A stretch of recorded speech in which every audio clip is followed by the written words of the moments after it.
Okay, so good morning. Welcome to class. We're going to be looking at everything about what Forex is all about, looking at the basic concept, and from here we'll move to the practical aspect. So, what is Forex? When we look at the word Forex, F-O-R-E-X, right? Now, F-O-R stands for foreign, and EX stands for exchange, foreign exchange. So when we talk about Forex, we're just talking about foreign exchange, right? So what is foreign exchange? Why is foreign exchange carried out? How do you carry out foreign exchange? These are some of the things we're going to be looking at in training today, right? So now I will give you an instance. When you go to the currency changers, their bookies, right? Maybe you want to travel out, you want to go to the US, and then you need probably like $100, for example. Now, when you meet the bookie and tell him, please, I need $100, the bookie tells you, okay, your money is 40,000 because the exchange rate is 400 naira per dollar. So it tells you your money is 40,000 naira. Now you go and meet a bookie, you give a bookie 40,000 naira, and a bookie gives you $100. Right? Now, he is giving you 100 of something. You are giving him 40,000 of something. That means those two things that are being exchanged have different values. If 100 of something equals to 40,000 of the other, that means both of them have different values. That means the 100 is more valuable than the 40,000. Right? Now, 40,000. Let me join this people. $100. Buying and selling transaction has occurred. Right? Buying and selling transaction has occurred. He wanted to buy $100. In the process of buying $100 from him, you sold 40,000 naira to him. He also wanted to sell $100 to you, and in the process of selling $100 to you, he bought 40,000. So right there, we say buying and selling transaction has occurred.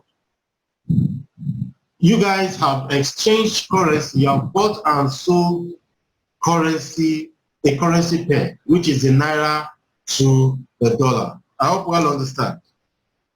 Now, another thing we also understand is our parents told us that in the 70s, it was 70 kobo to $1. Later it became 80 kobo to $1. It now became 1 naira to $1. Later 1 naira 20 kobo to $1. People started making a lot of noise. But now it is over 400 naira and nobody is saying anything. Why? What has changed between those years and now? Now I'm going to talk about one of the factors that affect the strength of the currency, and that is unemployment rate. When you look at unemployment rate, for example, in the 70s, we were told that when you graduated from the university, while doing your convocations, employers will always come around to pick some graduates and all, and from there you get a job. And shortly after getting a job, you get a 504 and all of that. But now, look at the situation in Nigeria now.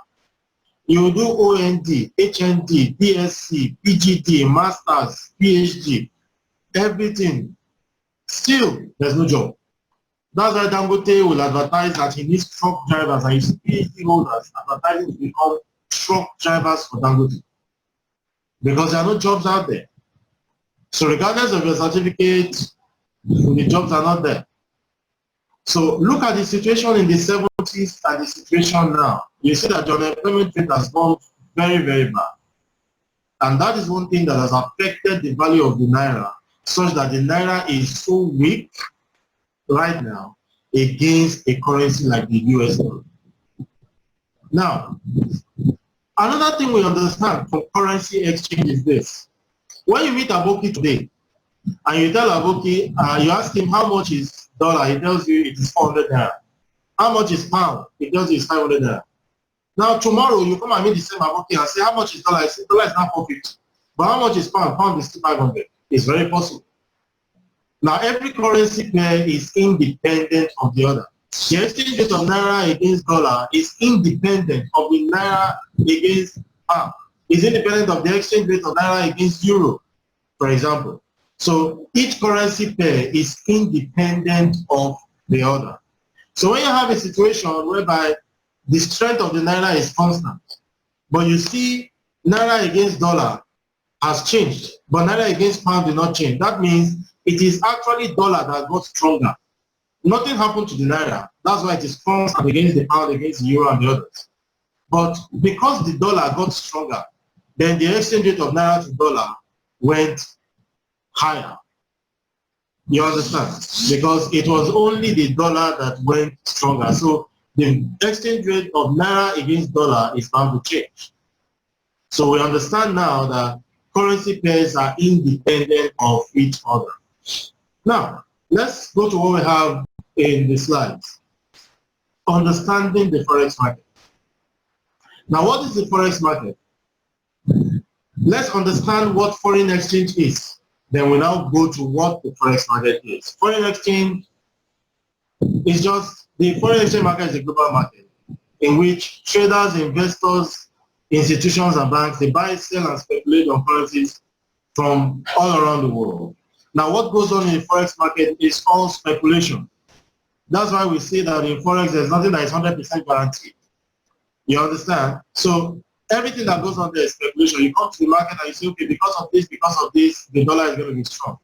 Because of this, the pound is going to be weak. And then you tailor your trades according to your predictions based on what you have seen in the market. Now, if you speculate and you predict that the US dollar is going to be strong, well, if it goes the other way, you can't hold anybody responsible. Because what you went to do is speculation. And what everybody else went to do is also speculation. You understand? But at every point in time, you have to make sure that you are giving yourself the highest possible probability of being on the right side of the market. Now, trading is conducted in the Forex market 24 hours a day, 5 days a week. Monday to Friday, the market is open. Saturday and Sunday, the market is closed, right? So we need to understand that the Forex market is a 24/5 market. Now, the global daily turnover of the market is over $6 trillion. So every single day, $6 trillion at least moves in that market every day. And that makes it a very, very high potential market for making good profits daily, because of the volume of money that moves in the market every single day. Now, understanding what a Forex broker is. When you want to trade stocks, for example, you want to buy First Bank shares, you don't just walk into stock exchange and say, I want to buy First Bank shares. No, you go through a stockbroker. So you go to your stockbroker, you tell your stockbroker what you want to buy.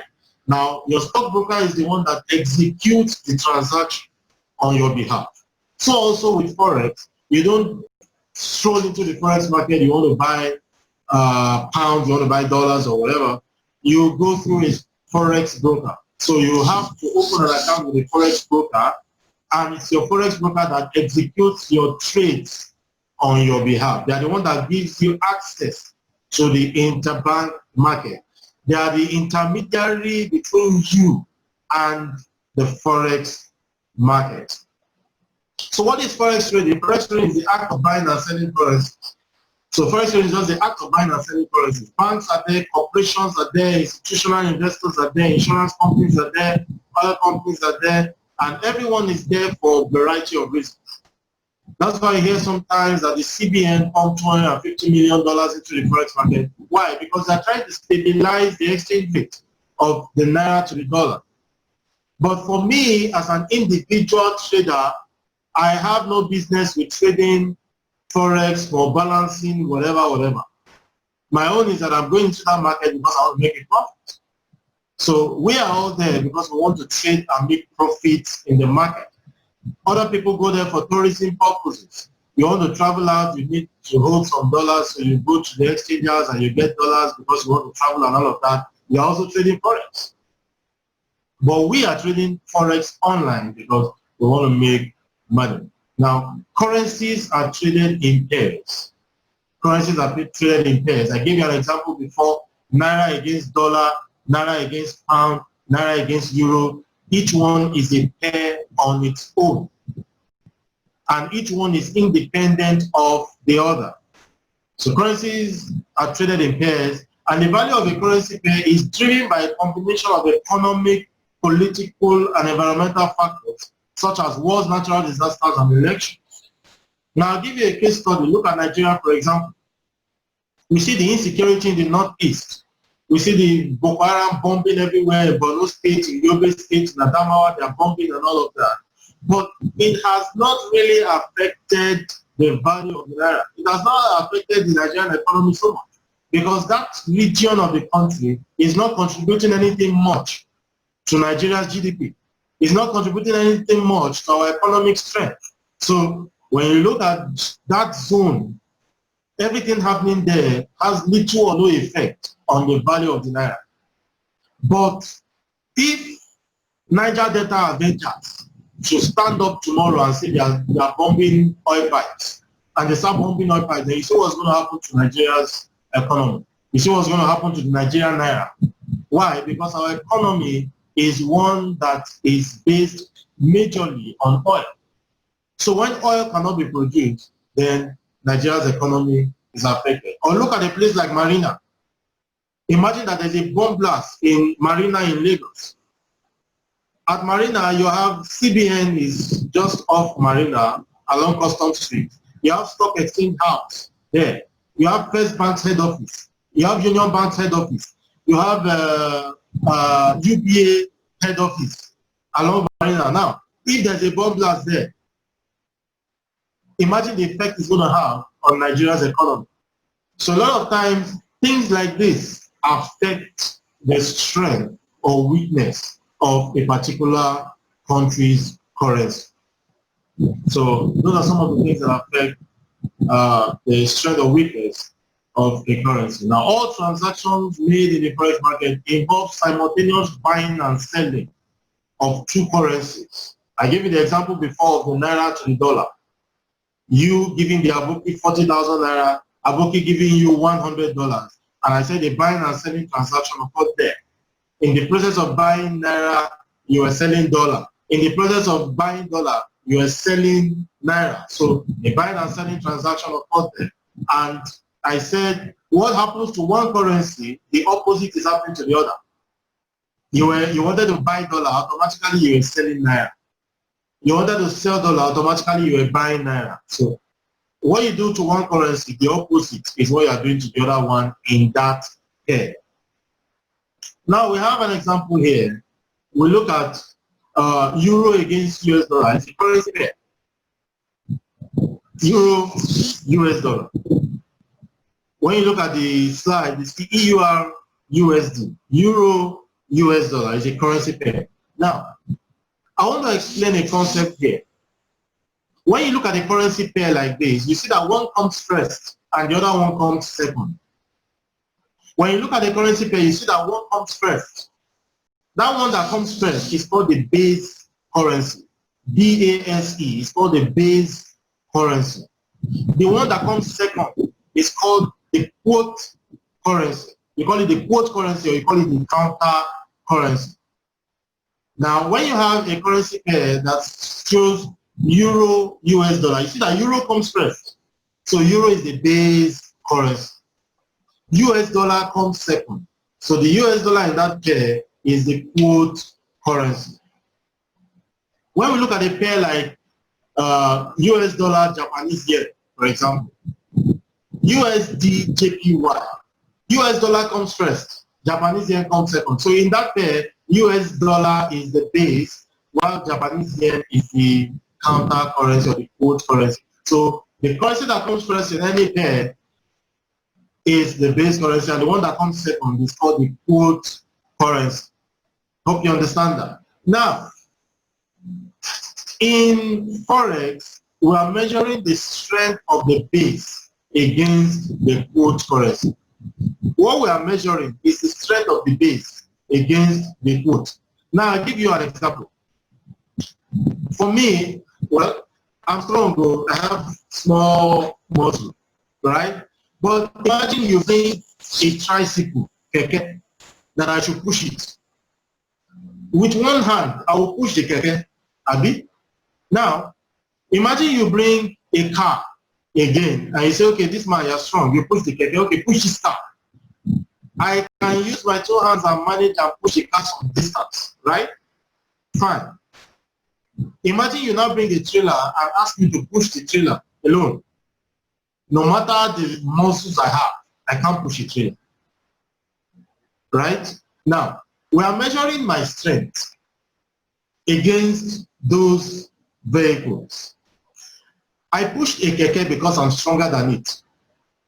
I pushed the car because I'm stronger than the car. But I couldn't push the trailer, right? That does not mean I am weak. It only means fine, I am strong, but the trailer is only stronger than me. That's why I can't push it, right? So we are measuring my strength against keke, against car, against trailer. I am the base. It is my strength we are measuring. I can push a keke easily, I'm stronger than it. I can push a car, well, to some extent, because I'm stronger than a car, but I cannot push a trailer, but I'm the base. So it is not every time that you see that the base currency is stronger than the quote currency. The base will be stronger than the quote will also be stronger than the base. And in a situation where you see the quote currency being stronger than the base currency, you will see it on the chart as if the base currency is weak. But that is the situation. Measuring the strength of the two, the base currency is actually weaker than the quote. So in that situation, you see the base currency going down against the quote because the quote is stronger than it. But in a situation where the base is stronger than the quote, you will see the base going up because it is stronger than the quote. Sometimes when the quote is very much weaker than the base currency, you will see the base currency going up. It may not even be strong. It is just because the quote is far weaker than it. So you will see it going up as if it is strong, but it is actually not strong. It is only that the quote currency is stronger than it. So we could have different situations in the market. But note that when you look at the currency pair, the first one is the base, the second one is the quote. And we're always measuring the strength of the base against the quote, right? So now, I've explained the base currency, I've explained the quote currency. Now I want to explain ask price, bid price, and spread. I'll give you an example. Let's assume I'm driving along the streets, maybe in Lekki. I'm just driving along a road, and I see a very beautiful mansion. And on that mansion, they put a banner there, and they say for sale, right? And I see a phone number there, Samuel Oluwatomi and Co. For sale. Contact. I put the number there, right? Now I'm just driving along the street, and I just see, wow, this house is for sale. Now I call the phone number there. I say, man, I saw this number on a house in Lekki. I want to buy the house and all. And it says, wow, this house is going to cost 100 million naira. The owner wants to sell it 100 million naira. I say, wow, 100 million. What I have is 8 million. We accept 8 million. He says, okay, hold on, let me talk to the owner. Now he goes to speak to the owner and says, okay, I've seen someone who wants to buy this house for 80 million. He says, no. I'm selling my house 100 million naira and no less. Now the agent goes to sit down and says, no, this thing cannot go like that. 100 million and someone has got 8. This thing cannot go like that. Now he goes to meet the owner and says, when you bought this house, I was there. You bought this house 30 million naira. If you sell it 80 million, you are making a profit of 50 million naira. So why not just let it go for 80 and just forget it? Because, man, this guy has come with 80. You don't know when next someone will come with this kind of offer again. Now the owner of the house says, hey, it's true. Okay, no problem. You can sell it for 80. Now, the same agent comes to meet me, the buyer, and says, CEO, Oga, the real value of this house is 150 million. But the truth is that this man wants to sell this house because he wants to travel out.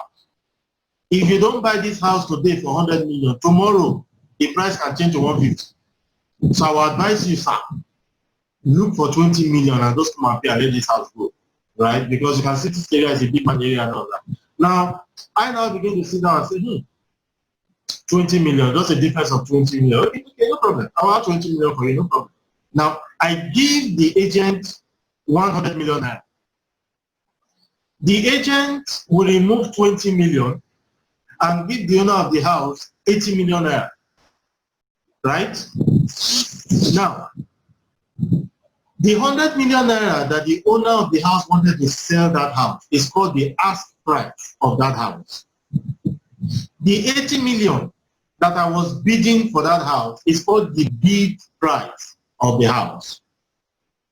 The 20 million naira that the agent made on that deal is called the spread. This is exactly how your broker makes money when you trade Forex. Your broker says, if you are buying, this is the price you are buying. If you are selling, this is the price you are selling. You have a buyer at one end, you have the seller at the other end. The broker is going to give two of you different prices. Now, once the deal goes through, the broker makes that spread on it. Right? So now you understand the concept of ask price, you understand the concept of bid price, you understand the concept of spread. Ask price is the price that the seller is willing to sell. But he wants to sell it at the ask price, but he eventually sells it at the bid price. Now, the one who wants to buy at the bid price, but he buys it at the ask price. Now, the man in between, who is the broker, makes the difference between the ask price and the bid price. So spread is ask price minus bid price. So when you look at the quote in Forex, you see the ask price, you see the bid price. How do you calculate your spread? You look at the ask price minus the bid price. The difference is what gives you the value of the spread. That is what your broker makes as profit whenever you trade Forex. Now, okay, there's an example here. If the euro against the US dollar has an ask price of 1.0918 and a bid price of 1.0916, right? Ask price is 1.0918, bid price is 1.0916. Now, what is the spread? The spread, I said, is ask price minus bid price. So you just simply say 1.0918 minus 1.0916. And what does that give you? 0.0002. That is the spread. 0.0002 is the spread. Yeah, so I hope we all understand that. Now let's go to the next thing I'm going to be explaining today, the PIP, P-I-P. PIP, what is a PIP? P-I-P. A PIP, P-I-P means percentage in point. You call it percentage in point, or you call it point in price. You can call it percentage in point, you can call it point in price, right? I love to go with point in price. Now, a PIP is simply the smallest unit of price change in a currency pair. That's the smallest unit of price change. The smallest unit of price change. In Forex, we work with 4 decimal places, right? MT4 gives you 5 decimal places, but a lot of times we got the 5th one, right? Because the 5th one is not a PIP, it is a fraction of a PIP. We call it micro PIP, right? So we work with 4 decimal places. Let's take that, and when we get to 4, we'll explain that in practical session. 4 decimal places. Now, when hello, sorry. Hello. moves 1.09, 1.5 to 1.216, we say it has gone 1 pip. When price goes hello. 1.1216, we say it has gone 1 pip. Mr. Samuel.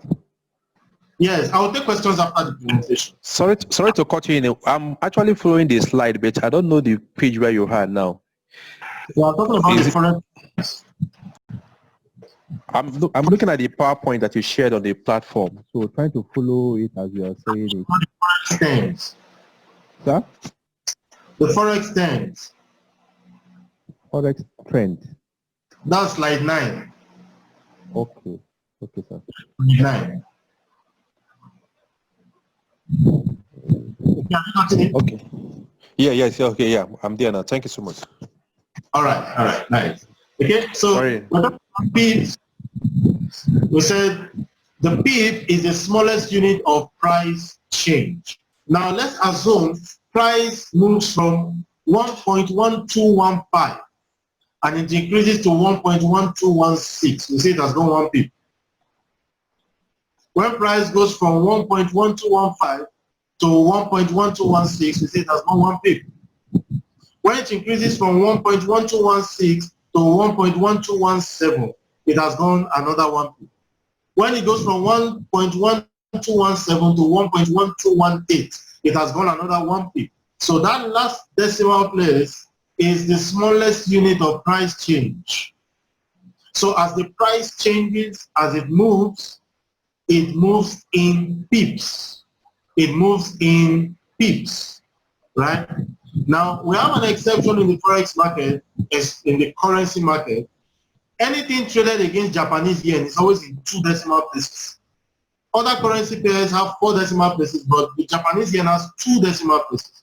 So when price increases from 128.51 and it increases to 128.52, we say it has gone 1 pip. 128.52 to 128.53, we say it has gone 1 pip. So price moves in pips like that. So that's what I want us to understand, that the pip is the smallest unit of price change. Now we have an example here. When you look at the next slide, slide 10, you see we have an example there, Euro, US dollar. We have 1.1717 and 1.1719. The base currency there is euro. You remember I said the first currency that appears in the pair is the base currency. The second one is the quote currency, right? So euro is the base currency, US dollar is the quote currency. Now, what is the ask price? The ask price is 1.1719. Why? Because the ask price is always higher than the bid price. You cannot tell me you want to sell a house 80 million and I'm bidding 100 million. No, it's the other way around. You give me an ask price of 100 million and I'm bidding 80 million. So the ask price is always higher than the bid price. So ask price is 1.1719. Bid price is 1.1717. Now, what is the spread? The spread is the ask price minus the bid price, which is 1.1719 minus 1.1717, and that gives you 0.0002. Now, how many pips is that? From the explanation of what a pip is, we said the pip is the smallest unit of price change. So when you have 0.0002, that means you're talking about a difference of 2 pips, right? So your broker makes a profit of 2 pips when you go on this pair of 1.1719 ask price and 1.1717 bid price. I hope we all understand the pip. We understand the pip, we understand the ask price, we understand bid price, we understand spread, we understand base currency, and we understand quote currency or counter currency. Now, I'm going to explain another concept here, which is the equity. Equity. What is equity? Equity simply means the current value of your investment as at that moment. The current value of your investment as at that moment. Now, I'll give you an example. Let's assume you are close to the CBN governor. The CBN governor happens to be your childhood friend or something. And then he calls you and says, see, Mr. Samuel, we want to make a new policy now. And that policy is going to devalue the naira such that $1 will become 1,000 naira. What's the next thing I'm going to do? I'll say, man, I need to go and buy dollars and people because this thing is going to go up.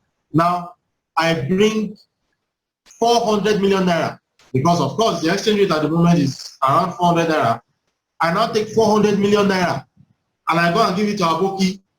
I say, Aboki, give me $1 million. Aboki gives me $1 million cash. I now go to my house, one special room in my house, and I keep $1 million cash there. You understand? And I'm looking at it, wow, I have $1 million cash, right?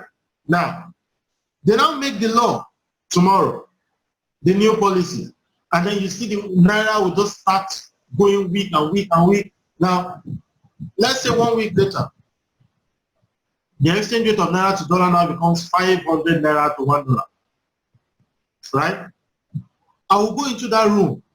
I will look at the $1 million I have there, and I'll say, wow, the value of this money now is 500 million Naira, or 400 million has become 500 million. I'll work out. The following week, it now increases, now becomes 600 Naira per dollar. I will come into that room again, I will look at it and say, wow, 400 million has now become 600 million. If I sell this thing now, it's 600 million though, right? Now, 1 week later, it gets to 750 Naira. I will come into that room again and look at it and say, wow, 400 million has now become 750 million, right? But you know what? That 750 million is my equity. It is not my profit yet. Why? Because I cannot go and boast outside now and say I have 750 million naira. What if on my way going home, they reverse the policy? And then the value now drops. Then what happens? Equity has dropped. So at that point in time, when you are having that $1 million in your room and you're looking at it and saying, wow, I now have 750 million worth of dollars. Your profit is not 750 million. 750 million is just your equity, which is your investment plus your profit. And that profit is an unrealized profit because you have not sold it. You see, if at the time it gets to 750 naira per dollar, you now carry the $1 million cash and go and sell it back to Aboki and you collect 750 million naira, you can now say, I have 750 million naira. So at the point where you are still holding the dollars, you don't have 750 million naira yet. That 750 million naira is just your equity. It is not your balance. It's just the value of your investment as at that day. But it is not yet in your bank account. So I hope we understand what equity is. Equity is your investment plus any unrealized profit you have. So also, if it happens the other way, that you carry 400 million naira and go and buy $1 million, now they now change their mind and they didn't make the policy again. They now made an opposite policy. And the value of naira now becomes 200 naira per dollar. You walk into the room, you look at it, yay, 400 million has now become 200 million. But you know what? You cannot say you have lost that money yet because you are still holding the dollar. If you keep holding it for the next 1 month and the thing now reverses and now goes back to 500 naira, you made a profit. But it's just that at that moment in time, your equity is 200 million, which is reflecting a loss. But because you are still holding the dollars, that 200 million loss is just an equity. It is not yet your balance. So it is an unrealized loss. But the moment, maybe out of frustration, you now carry the $1 million, say, okay, let me take the loss now, let me just take the loss. You now go and sell it and you collect 200 million from a bookie, then you can see you have actually made a loss. So sometimes you are trading Forex, you can see your balance is $1,000. But while trading, you can see that you have made a profit of $50. Your equity will be showing you 1,050, but your balance will still be showing you 1,000. While your profit will be showing 50. Your profit showing 50, your balance showing 1,000, your equity will be showing you 1,050. That means if you close the trade as at now, the current value of your investment is $1,050. So also if you are having a loss, if you are trading and you are having a loss of $50, your balance will be showing you $1,000. Your profit will be showing you minus 50. Your equity will be showing you 950. Because the current value of your investment has a loss of 50, but it is still an unrealized loss. So it is still in equity. But If out of frustration, I close it with $50 loss, it will update my balance to 950, showing that $50 loss. So that is the understanding of what equity actually is. Because we're going to be using those terms while trading. Now, another thing I want us to understand is how to analyze the market. Now, there's something you must note about Forex. You are dealing with currency pairs. Now, you should always make sure that you are buying the currency with increasing value. Always make sure that you are buying the currency with increasing value, right? And what do I mean by that? You try to make sure you buy a currency as cheap as possible. So when you see it has started going up, you quickly buy it, so that when it gets up, then you can close the trade in a profit, right? And you should always make sure that you are selling the currency that is getting weaker, right? So you always make sure you are buying the stronger one. As you are buying the stronger one, automatically you are selling the weaker one. If you are selling the weaker one, automatically you are buying the stronger one. So that is how to trade Forex. Make sure that you are buying the one with increasing value at every point in time to make a profit. Because if you are selling the one with increasing value, you'll be making a loss. If you are buying the one with decreasing value, you are making a loss. So to be on the right side of the market, you must buy the one with increasing value, sell the one with decreasing value. Now, how do you know when the currency is going to go strong or going to go weak? It is through analyzing the market. When you analyze the market, then you get to understand, okay, this direction this currency is going to go, so let me follow it in that direction. Now, there are two ways to analyze the market. One is fundamental analysis. Fundamental analysis has to do with news, trading news. You have no business with the charts. Your own is just the GDP of this country came out negative. Because of that, the currency is going to be weak, so I'm going to the market and sell this currency. And there's a website you go to, forexfactory.com. I'll discuss that more in the practical session. Forexfactory.com. That's where you see all the news for the week. You see the news for the next week and all of that. You know, all the events that are going to happen that are going to affect the market, you will see everything on that website, forexfactory.com. Now, some of the factors that affect currencies: unemployment rate. Unemployment rate reports are released, non-farm payroll, housing index, and PPI, CPI, all those things affect the value of a currency pair. You understand? Now, let's assume that the GDP of a country came out 4% last quarter. Now, this quarter, it came out, the market was expecting it to come out 3%, but it came out 2%. It came out 4% the last time. The market, looking at some indices, was expecting 3%, but it came out 2%. That means it came out less than the expectation of the market. So when a report comes out like that and it is negative, then you see the currency gets weak in the market. So all you need to do is that once that report is released, you go to the market and sell that currency against a strong one. For instance, unemployment rate. Let's assume unemployment rate is released. The unemployment rate in a particular country is 5%. For example, 5% of the working population is unemployed. Now, the market was expecting it to come out 4%, but it now came out 3%, right?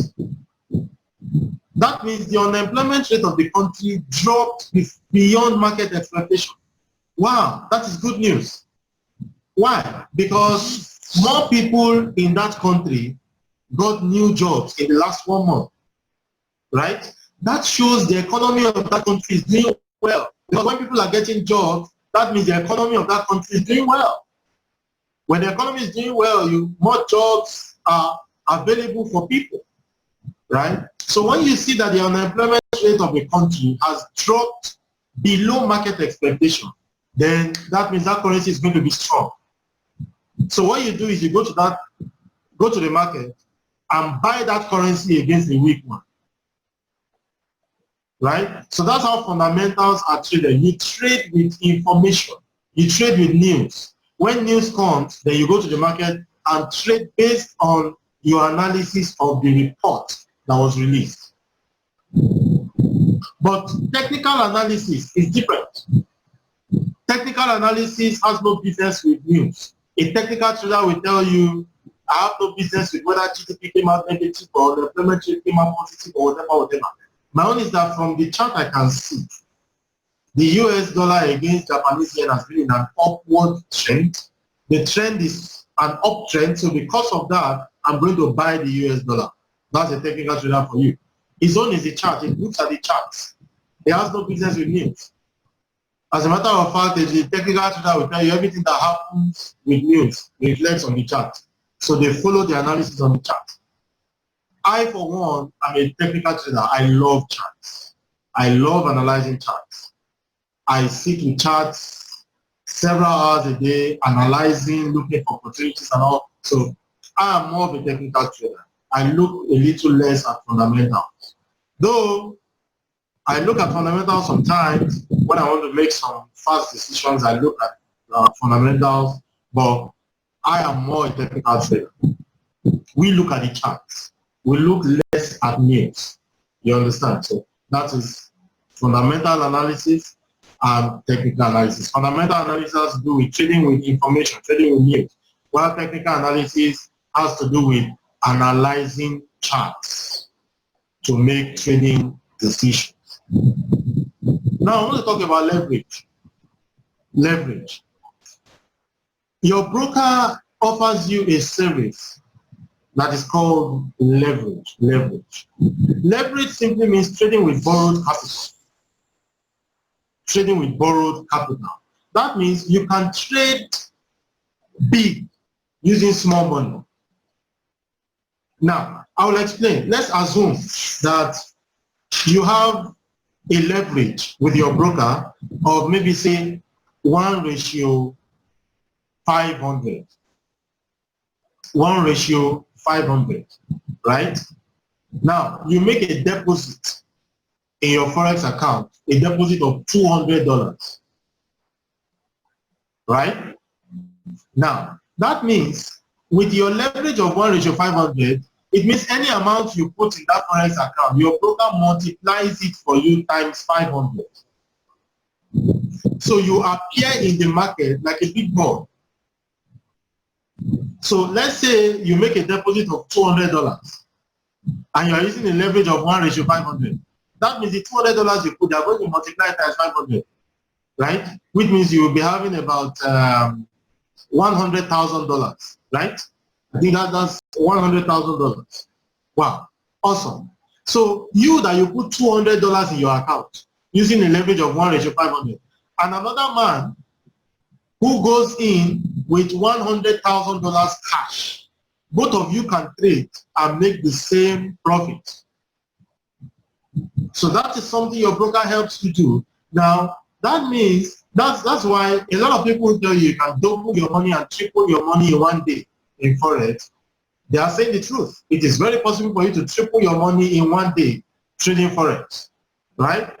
Because of leverage. Your broker gives you leverage so you can trade big with small money. But there's a problem with that. If you go and trade big with your $200, it's only your money you can do. So that $200 is the limit of your loss. So if you go and trade big and you lose $200, you have lost your money, you have blown your account. You have to go and look for that money to go and deposit and trade again. So you have to be very careful with risk management. Having good leverage is good, but at the same time, you have to be careful with the way you risk your money. And that's where we talk about follow, which I explain more of that in the practical session, talking about volume, right? So risk management is one thing that is very, very important. The fact that you have big leverage doesn't mean you should trade big. You can have big leverage and trade small. Manage your risk properly, knowing fully well that your money is small. It's only your money you can lose. The limit of your loss is your deposit. And your deposit is $200, so you cannot lose more than $200. So you have to manage your risk properly. Now, I want to explain another concept, which is swap rate. Swap rate is very simple. It's called the cost of carry. It's what your broker charges you for leaving a trade overnight. So if you open a trade today, you close it tomorrow, for leaving it overnight, your broker charges you what is called a cost of carry or a swap rate. It's a very small amount, very infinitesimal amount compared to what you're actually trading. It's a very tiny amount of money like that. They charge you for leaving your trade overnight. Now, I want to explain the concept of stop loss and take profit. Stop loss and take profit. Stop loss is simply a limit you set on your trade, right, that you cannot afford to lose beyond. Now, I'll give you an example. I want to open a trade, but on this trade, I cannot afford to lose more than 30 pips. If I'm losing 30 pips on this trade, it's getting too much. I can't afford to lose more than 30. Now you put a stop loss of 30 pips on your trade, such that once you are losing, and you lose and get to a loss of 30 pips, your broker will automatically close that trade for you in a 30 pips loss. You understand? So that is more like a safety net.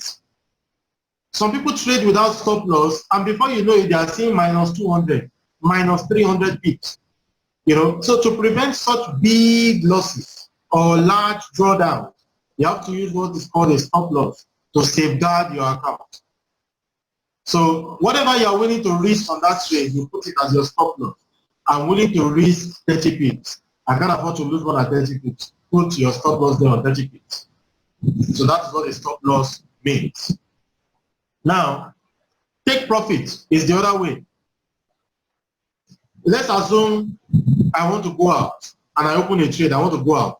I cannot sit on my system to be monitoring the trade. So I feel, okay, let me put a take profit of 50 pips. Looking at the trade, I believe it's going to go up to 50 pips high. So, okay, I put a take profit of 50 pips on the trade, such that once you are making a profit and you make a profit of 48, 49, 50 pips, once it hits 50 pips, your broker will automatically close the trade for you in a 50 pips profit. You understand? Your broker automatically closes the trade for you in a profit of 50 pips because you put a take profit of 50 pips on your account. You understand? So that is what stop loss and take profit mean. Now, why do we trade Forex? I'm on slide 19. Why do we trade Forex? Number one is accessibility. Accessibility. Everything you need to take part in the Forex market is just a system, a computer system, and an internet connection. That is all. Now, these days, they have made it simple for us. When I started trading in 2008 and all of that, 2008, 2009, 2010, there was no Android at that time. So what we did was we were buying modems, using modems, the laptop, and all of that. But now they make it easier for us. Now you just download MetaTrader 4 on your Android, and you are good to go. You start trading mobile. You trade on your phone, trade on the move. So it is very accessible. The Forex market is very, very accessible. And that's why it has a very high volume, because it's very easy to get access to the Forex market. Unlike stocks, when I was trading stocks there, I remember when I was opening my account, they say you have to open CSCS account, you have to open this account, you have to fill this form, you have to thumbprint, you have to do this, and then you wait for how many days, because you are expecting an alert from CSCS and all of that. Then those things were, it took quite some processes. But for you to trade Forex now, just register with a broker, upload your ID and proof of address, and you have started trading. Found your account and you are good to go. Now the Forex market is a 24-hour market. It's 24. You can wake up 1 a.m., 2 a.m., 3 a.m., and you see trading opportunities and take advantage of them, make your profit, and that's it. Sometimes I open some trades in the night. Before I wake up in the morning, I've hit my day profit already and park my money for the day before even waking up. You understand? So it's a 24-hour market. Unlike the stock market that you have to wait for the opening bell before trading starts. And once they ring the closing bell, that's all for the day till tomorrow. You know, so that's it with stocks. But Forex is a 24-hour market. Any time of the day you can trade. Another thing is narrow focus. You can have narrow focus with the Forex market. With stocks, you cannot just say, I want to trade only first bank shares. You can't do that. You make money when the shares are going up. But what of when it's going down? You're losing. You understand? So you can't just trade only first bank. You have to diversify it when trading stocks. But with Forex, you can decide you want to trade only euro, US dollar. At every point in time, the market is moving. So when it's going up, you buy. When it's going down, you sell. When it's going up, you buy. When it's going down, you sell. You just continue making money with every move of the market. It's going up, you're buying. It's going down, you sell. It's going up, you buy. It's going down, you sell. Only euro, US dollar. I remember some weeks ago, I traded euro, US dollar. I made about $341 on euro, US dollar alone. You know, so that is one thing that you can do with Forex, narrow focus. Now, another thing is liquidity. The market is a very liquid market. You can trade now, make profit now, and withdraw now. Unlike stocks, where I remember then I bought some stocks, Transcorp shares then. That was back in 2013. I made about 300% profit on it within about 60 days. I wanted to sell it. So 1 week, 2 weeks, my broker said they were still waiting for the check to come. Imagine. But with Forex, once I make my profit now, I can make a withdrawal now, and I will get my money within 24 hours in my bank account. You know, another thing with Forex is that you can never be in a fix. There's never a situation whereby you say, I have US dollar, I want to sell it, and there's no buyer. No. There's always a buyer, there's always a seller. There's never a situation whereby you say, I want to buy British pound, and there's no British pound in the market. No, it never happens. Because the market adjusts itself, it adjusts itself based on demand and supply. The more people are buying, the price goes up. The more people are selling, the price goes down. So it adjusts itself based on demand and supply. There's abundance of currency in the market. So you can never be in a fix of having a currency that you cannot upload or scarcity of a currency that you cannot get. Now, another thing is that the market cannot be cornered. One single individual cannot just come and say, I want to corner this market. No, you can't do that. How much do you have? You want to come and pour in the Forex market? You know, the size of the market is about $6.6 trillion every day. So if someone like Bill Gates comes with all his wealth, he's what about is it $120 billion or what? Bring $120 billion into a $6.6 trillion market and see what happens there. It will swallow the money if it's not careful. So no single individual can corner the market. Though we have situations whereby some big individuals, you know, large corporations, banks, sometimes they kind of move prices in certain directions, but they cannot hold the market to ransom. They cannot hold the market for a long time. You understand? Unlike the stock market, where you see individuals come with large amount of money, just pour it on a particular stock, and the stock goes up, then they pull out their funds, and then people they swallow the market. You know, but in this situation, you cannot have an individual single-handedly manipulating the Forex market. Now, it does not take a financial genius to figure out that the biggest attraction of any market or any financial venture for that matter is the opportunity for profit. And that's one thing that the Forex market gives you, especially with the opportunity we have of leverage trading, whereby we can trade the borrowed capital. So by investing little amounts of money as low as $500, $400, you are making huge sums of money daily. So it is very possible for you to make so much money from the Forex market in one day. And you see, every movement of the market is an opportunity to make money. When the market is going up, it's an opportunity to make money. Whether it's going down, it's an opportunity to make money. So whether it's soaring or crashing, it's an opportunity to make money. But having said that, it is very important to note that the Forex market carries all the risks involved in financial markets. And do not risk money that you cannot afford to lose. Don't risk money you cannot afford to lose. Now, there's something I always tell my students. When you want to send your money to the broker, you want to transfer funds into your Forex account. Now you ask yourself one question. As this money is going, if it doesn't come back, will I have BP? If the answer is yes, don't transfer that money. Transfer money that you know if it goes and doesn't come back, you will not have BP.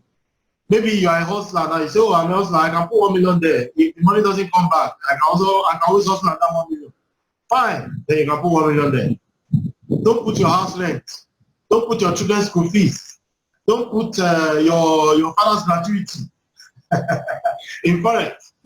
Because if it goes and doesn't come back, it's going to affect so many things. So you have to be very careful. Don't risk money that you cannot afford to use. Always use spare money to trade Forex. Use spare money. Use only spare money to trade Forex. Now, I want to talk about cashing in on price movements. Cashing in on price movements. Forex trading is very exciting. It's fun. I was telling someone on making inquiries. I said Forex trading is fun. The guy was smiling. I said, "Wow, you say it's fun?" I said, "It's fun." Yeah, because we've made consistent profits in this market for over 5 years. So I think it's fun for me. I dashed the Forex market money for about 7 years. From 2008 to 2015, I was losing money seriously. But in 2015, I looked for knowledge, and with determination and a lot of unlearning and relearning, then I was able to come up with a strategy that has delivered profits for me over the years. So there are 8 most traded currencies in the market. We have the US dollar, which is USD. You have to understand the notations, the abbreviations used for this currency. US dollar is USD. We have the euro, which is EUR. We have the British pound, which is GBP. We have the Japanese yen, which is JPY. We have the Swiss franc, which is CHF. We have the Canadian dollar, which is CAT. Australian dollar is AUD. And New Zealand dollar is NZD. We also have a couple of other ones, the CNY, the DKK, the NOK, and what have you, the TRYs and all. Several countries with different currencies. Now, I want to talk now about trends. Trend. What is a trend? What is a trend? The trend. Trend analysis simply is based on the philosophy that what has happened in the past is going to continue happening into the future. For example, I can see that the US dollar has been strong for some days or for some hours or for some weeks. Now, looking at trend analysis, I can predict, I can speculate that the US dollar is going to continue being strong into the future because of the past I have seen. That's trend analysis. So trend analysis, just you understand the current direction of the currency pair. It has been going up for a while, so you understand, okay, the trend of this is up, so let me follow it in the direction upward. If the trend is down, you say, okay, let me follow it in the direction downwards. So that's it. Now, how do you identify a Forex trend? How do you identify a Forex trend. Looking at slide 25, we can see a chart there. We can see a chart there. Now this chart shows us what an uptrend looks like. Shows us what an uptrend looks like. Now you will see that the price started from down and ended up. It started from down and ended up. But on the way up, it wasn't a straight line. When you look at it, you can see that it's not a straight line. It forms zigzag movement, zigzag movement, zigzag movement on the way up. Now, when it forms zigzag movement like that, when it goes up, it forms a peak and goes down to form a valley. It goes up to form a peak. It goes down to form a valley. It goes up to form a peak. It goes down to form a valley until it ends up there, the destination, which is up. Right? Now, when you look at the peaks and the valleys, the peaks are also called highs. H-I-G-H. A peak is also called a high, H-I-G-H. A valley is also called a low, L-O-W. So when you look at an uptrend, when you look at a trend, any form of trend, you will see that it forms a sequence of highs and lows and highs and lows and highs and lows. Now, when you look at an uptrend, you will notice that it has a sequence of higher high. When you look at it, you see that this high is higher than the last one. The next high is higher than the last one. The next high is higher than the last one, right? When you now look at the lows as well, you see that the next low is higher than the last low. The next low is higher than the last low. The next one is higher than the next. So when you see a sequence of higher highs and higher lows, and then it's going up, then that tells you that the market is in an uptrend. So when you have a market that is an uptrend, you should buy in that direction, because I said you buy when it's going up. So when you see the market is in an uptrend, then you should buy. Right? Now, let's also look at the next one. We can see a downtrend. When you also see it forms highs and lows and highs and lows and highs and lows. But when you look at the high, you see that the next high is lower than the last one. The next high is lower than the last one. The next high is lower than the last one. When you also look at the lows, you see that the next low is lower than the last one. The next low is lower than the last one. The next low is lower than the last one. That tells you the market is in a downtrend, because you have a sequence of lower highs and lower lows. So the market is in a downtrend. Now, what should you do in a downtrend? You should sell. So I said when it's going up, you buy. When it's going down, you sell. So when you see a market in a downtrend, then you should sell to make profit. If you are buying in an uptrend, you are making profit. But if you are selling in an uptrend, you are making a loss. If you are selling in a downtrend, you are making a profit. If you are buying in a downtrend, you'll be making a loss, because the market, you are going against the market. Do you understand? Now let's look at the next one. The next one is a range. A range does not show a particular direction. It is not an uptrend. It is not a downtrend. It is just zigzag. It's just a range. Now, when you see a range like this, a range usually occurs, number one, at the end of a trend.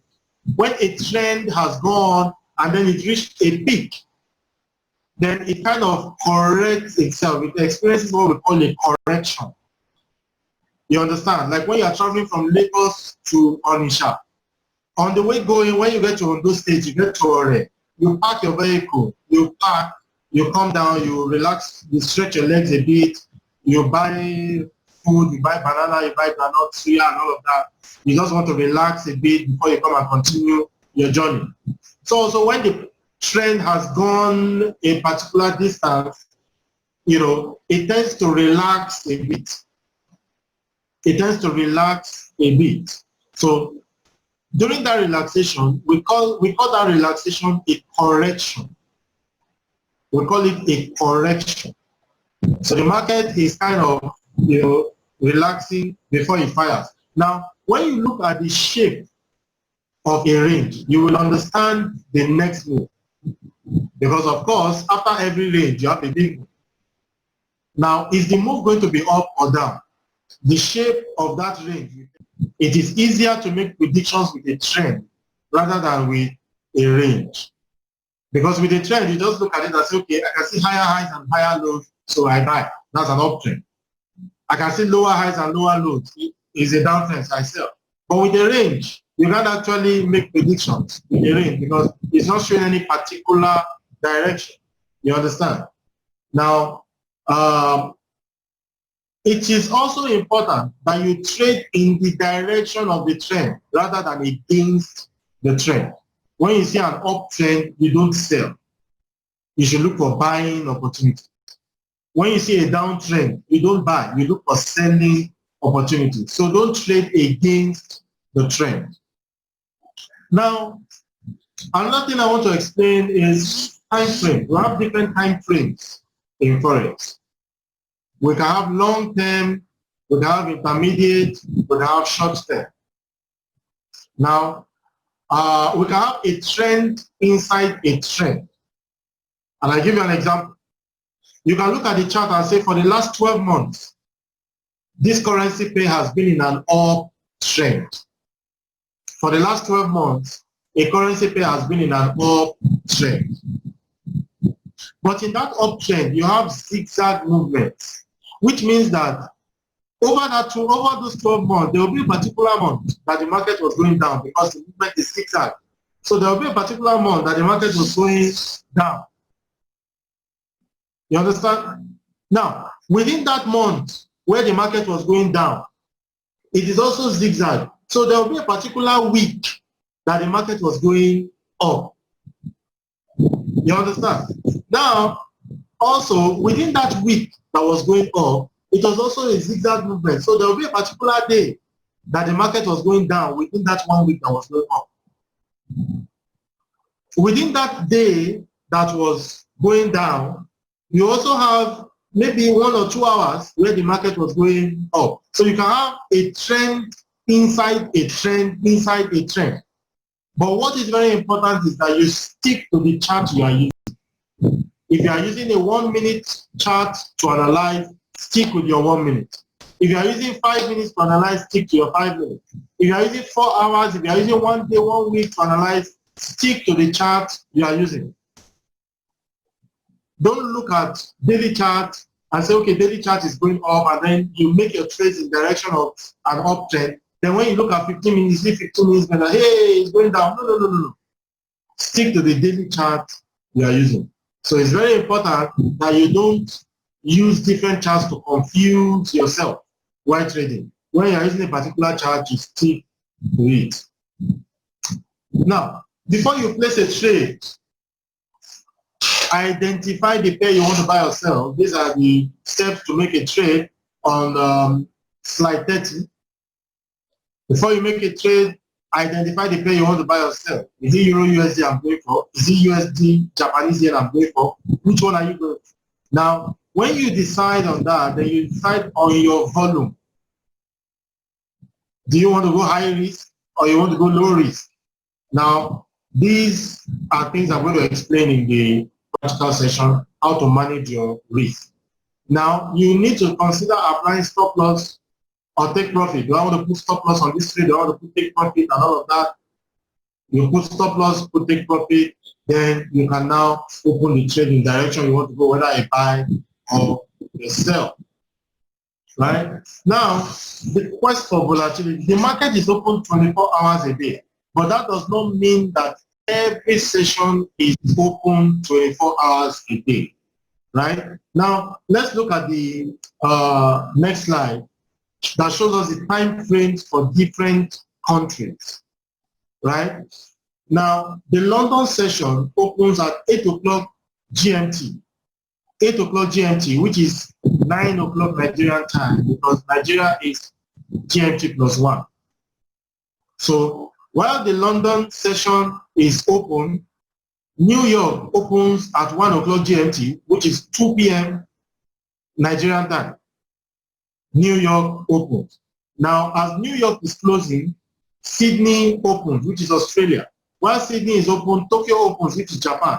Now, before Japan closes, London has opened again. So you see that at every point in time, there's a market running. There's always an active market. The Asian markets are active while we are sleeping here.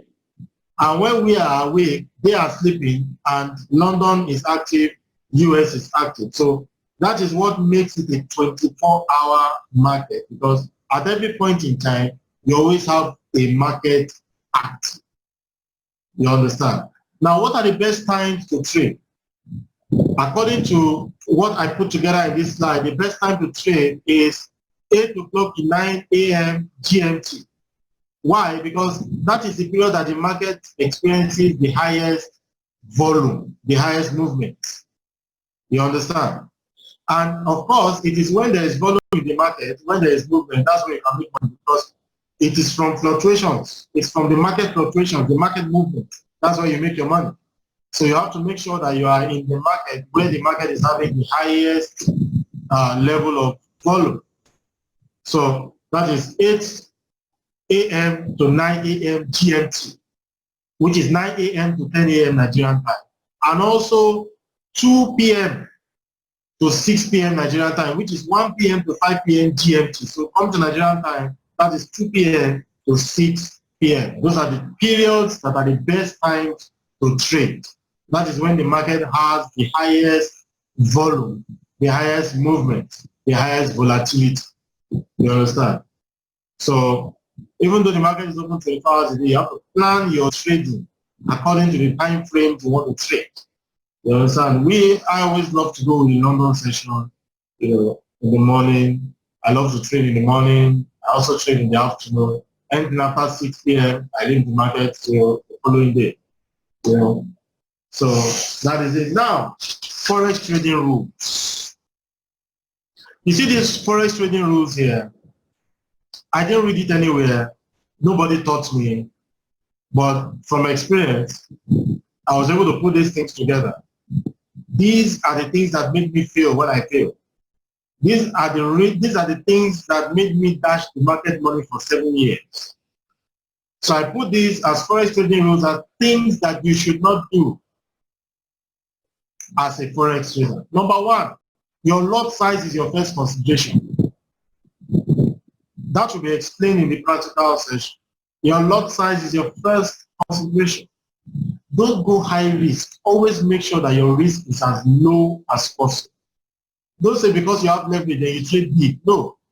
Manage your risk properly. Always go low risk. Make your lot size, your volume as low as possible. Now there's something about forex. The first thing that I try to do is to protect capital.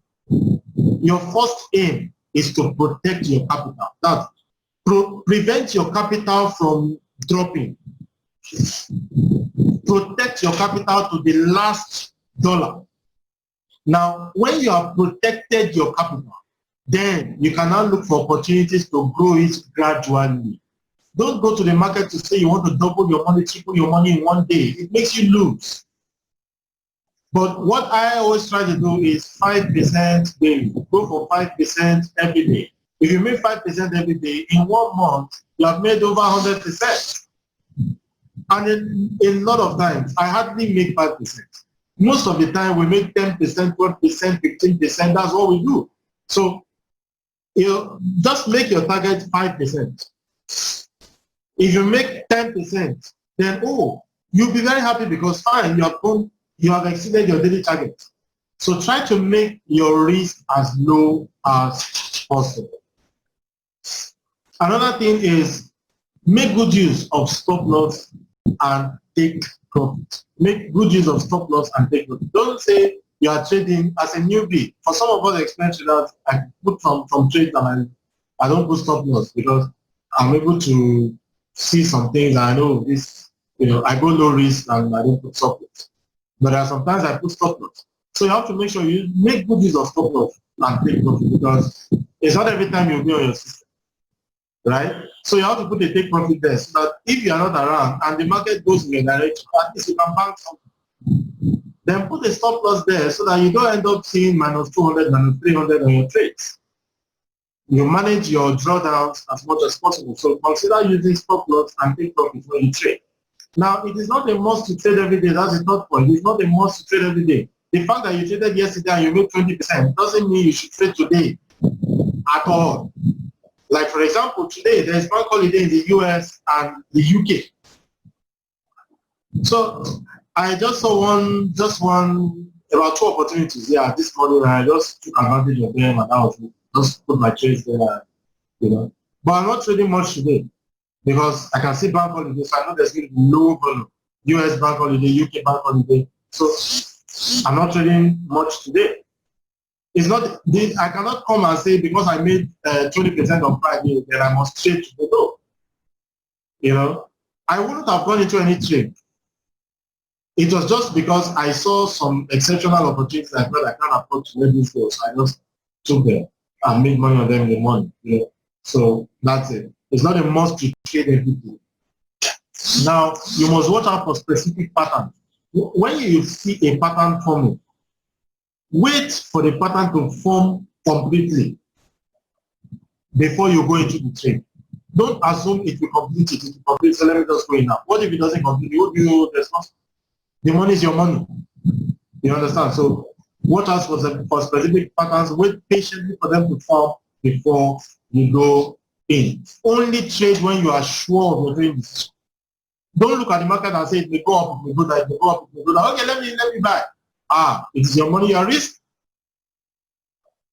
So make sure that you are sure. I said there's nothing that is 100% guaranteed in Forex, but give yourself the highest possible probability of being on the right side of the market. So don't do mini, money more. Be sure of your trading decision before going into any trade. Now, don't trade randomly. Always have a reason for going into any trade. I always hammer this. Now, let's assume what I saw was an M shape. I saw an M formation. And I went into a trade because I saw an M formation. Now, if the market is going against me, I'm able to come back and say, okay, what was the reason why I went into this trade? It was because I saw an M formation. Is that M structure still valid? If it is still valid, I hold the trade.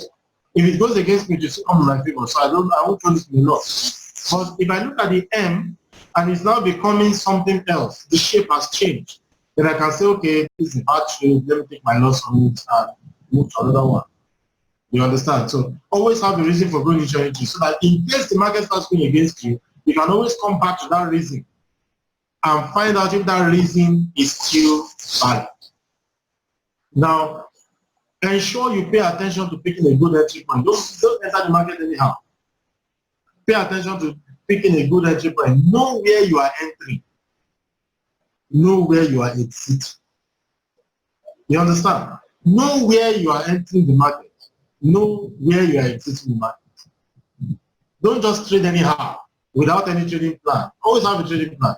I want to go into Euro USD at 1.0783 and I want to exit the market at 1.0950. So you buy at 0.783 and you put your take profit at 1.0950 and that is it. Then you go and sleep. So that is having a trading plan. Always make sure that you pick a good entry point and a good exit point. Don't be greedy. Close your trades whenever you are in good profits. A lot of times you put a take profit of about 200 pips on a trade. Now, when the thing has made about 140 pips, 140 pips, close it. It's not a must to leave it to get to 200. If it doesn't get to 200 and starts reversing, what do you do? So when you have made a good profit on a trade, close it. I call that my bed in hand. I go for my bed in hand. So if I put a take profit of 200 pips, once the thing makes about 130, 140 pips for me, I close the trade. I've taken my bed in hand. Now, if it eventually goes on to hit the take profit at 200 pips or whatever, fine, that's the market's business. I leave the remaining for others to eat. But I take my bet in hand at 140 pips. You understand? So that is how to manage your trades, make sure that you are not greedy, close your trades when you are in good profit. Now, another thing is always learn to cut your losses. Don't keep believing that the trend will reverse while you watch your account being wiped out. Something happened to me in 2009. I made a deposit of $600. Then the exchange rate of Naira to dollar was about 150 Naira there. So I made a deposit of $600 in my account. Now, I was trading with 10 times normal risk. And I grew that money from $600 to $3,150 within 3 weeks. Within 2 weeks. Right? I grew it to $3,150 within 2 weeks. Now, I felt I had arrived. So I said, okay, now I want to make $20,000 in the next 3 weeks. And that was my undoing in that episode. I now doubled the risk that was already times 10. I now doubled it. But got so good, I had withdrawn my capital of $600 before that happened. So I withdrew my capital of $600. It was now remaining $2,550. So the $2,550, I said I want to grow it to $20,000 within 3 weeks. Then I started trading high risk. Now, one of those days, I went in with high risk. It was British pound US dollar, GBP USD I traded that day. And I went in on a buy. But the market, it made a little profit for me, about $200 before it now started drawing down again. When I saw that, I said, no, $200, no, I'm going to make at least $1,000 on this trade. So I left. The market started going against me. I saw myself on minus 200, minus 300, minus 700, minus 900, minus 1,001, minus 1,007. But I wasn't moved. I said, no, it will reverse. It will reverse. I didn't know that a fundamental indicator came out. News came into the market. I didn't know because I was trading technical. Now, where the whole thing got messy was power supply went off. Then I was with my parents. They didn't believe in having generators in the house, so because they hated the sound of gen. So there was no generator in the house. Now, power went off, my laptop battery went off, and my trade was still on. Then I went in, I repented of all my sins, because I said, if I have sin in my heart, God will not hear me. So I repented of all my sins. Then I started praying seriously that God, this market must reverse. Oh God, this market must reverse. I was praying seriously. But you know, God wants to teach you a lesson. God wants to teach you a lesson. Some things will happen. Unusually, in an unusual manner, NEPA didn't bring the light that day. Power didn't come back that day. It was the following day. So the following morning, when power came on, I plugged my laptop, I put it on, I opened my chart. Then I turned my back to the chart. And then when I looked at it, I saw my balance was 3.42.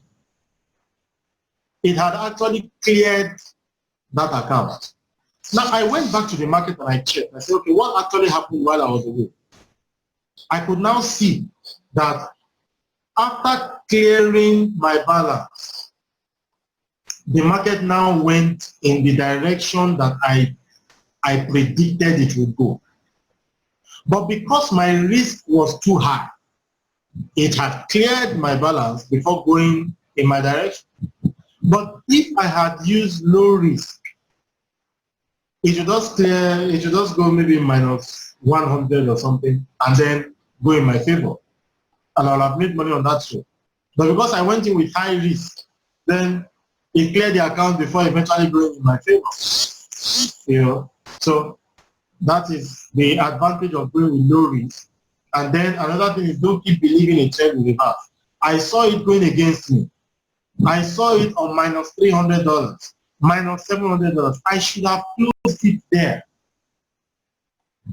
You understand? Just take the loss and move on. I mean, there are always opportunities to make the money back. But I kept believing that the trend will reverse until it wiped out my account. So that is one thing you have to make sure that you don't keep unrealistically believing that a trend will while you watch your account in wiped out. You understand? So those are the forex trading rules that I put together that I want you to learn from. I gave you one incident of what happened to me, so learn from that also, and don't trade high risk, and know how to manage your losses. So thank you very much for coming to the end of the presentation. Thank you very much for listening. You can follow me on social media, on Facebook, Forex Trading with Tommy. My phone number is there, 234 plus 2340 7030480858, and my email address is there, inoconsult@gmail.com. My office address is there, second floor, GC Complex, Bodija, Ibadan. So thank you very much for listening.